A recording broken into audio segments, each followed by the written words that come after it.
ಕಾಂಗ್ರೆಸ್ ಶಾಸಕ ಪ್ರದೀಪ್ ಈಶ್ವರ್ ವಿರುದ್ಧ ಘೋಷಣೆ ಕೂಗಿ ಚಪ್ಪಲಿ ಎಸೆದ ಆರೋಪ ಪ್ರಕರಣ ಸಂಬಂಧ 4 ವಿರುದ್ಧದ ಪ್ರಕರಣಕ್ಕೆ ಹೈಕೋರ್ಟ್ ತಡೆಯಾಜ್ಞೆ ನೀಡಿದೆ.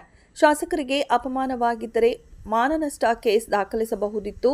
800 ಜನರಲ್ಲಿ ಈ 4 ವಿರುದ್ಧ ಕೇಸ್ ದಾಖಲಿಸಿದ್ದೇಕೆ ಎಂದು ಚಿಕ್ಕಬಳ್ಳಾಪುರ ಪೊಲೀಸರಿಗೆ ನ್ಯಾಯಮೂರ್ತಿ ಎಂ ನಾಗಪ್ರಸನ್ನರಿಂದ ಹೈಕೋರ್ಟ್ ಪೀಠ ಪ್ರಶ್ನೆ ಮಾಡಿದೆ. ಈ ಬಗ್ಗೆ ಪ್ರತಿಕ್ರಿಯೆ ನೀಡಲು ಸೂಚಿಸಿ ಮೋಹನ್ ರಾಜ್, ಅಕ್ಕುಲರೆಡ್ಡಿ, ಟಿಎಸ್ ಮಹೇಂದ್ರ ಮತ್ತು ಟಿಎಸ್ ಪ್ರಕಾಶ್ ವಿರುದ್ಧದ ಕೇಸ್ಗೆ ಹೈಕೋರ್ಟ್ ತಡೆಯಾಜ್ಞೆ ನೀಡಿದೆ. ಚಿಕ್ಕಬಳ್ಳಾಪುರದಲ್ಲಿ ಜೂನ್ 27ರಂದು ನಡೆದ ಕಾಂಗ್ರೆಸ್ ಶಾಸಕ ಪ್ರದೀಪ್ ಈಶ್ವರ್ ಮತ್ತು ಜೆಡಿಎಸ್ ಕಾರ್ಯಕರ್ತರ ನಡುವಿನ ಗಲಾಟೆ ತೀವ್ರ ಸ್ವರೂಪ ಪಡೆದುಕೊಂಡಿತ್ತು.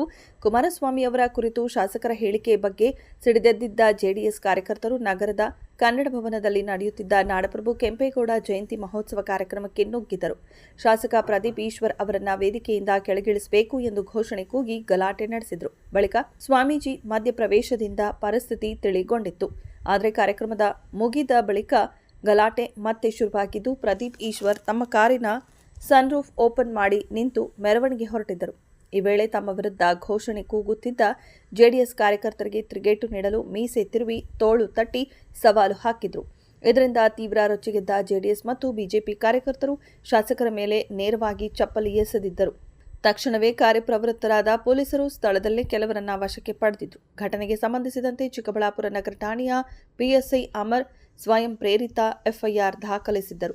ಶಾಸಕರ ಮೇಲೆ ಚಪ್ಪಲಿ ಎಸೆದು ಅವಾಚ್ಯ ಪದಗಳಿಂದ ನಿಂದಿಸಿ ಪೊಲೀಸರ ಕರ್ತವ್ಯಕ್ಕೆ ಅಡ್ಡಿಪಡಿಸಿದ ಆರೋಪದಡಿ ಸಿಸಿಟಿವಿ ದೃಶ್ಯಾವಳಿಗಳನ್ನು ಪರಿಶೀಲಿಸಿ 4 ಬಂಧಿಸಲಾಗಿತ್ತು.